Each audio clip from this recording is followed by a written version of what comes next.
Hey everyone, today I'm going to be showing you how to install D5 Render for SketchUp in 2026. So it's pretty straightforward and works with the latest SketchUp versions.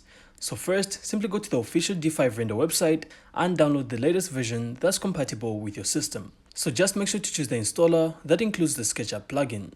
So once the download is complete, you then have to run the installer and follow the on-screen instructions to install both D5 Render and the SketchUp plugin. Next, you then have to open SketchUp, and you'll then be able to see the D5 Render toolbar or menu added automatically. If not, you then have to go to the extensions, then the extension manager, and make sure the D5 Render plugin is enabled. Finally, to test it, you then have to open the SketchUp model, click on the D5 Render icon, and it should launch the D5 Render with your model loaded, ready for lighting, materials, and rendering. And that's it, and you'll then be ready to start rendering your SketchUp projects in D5 Render. So I really hope you found this insightful, and if you did, then make sure to leave a like and of course subscribe. Then we'll see you on the next one.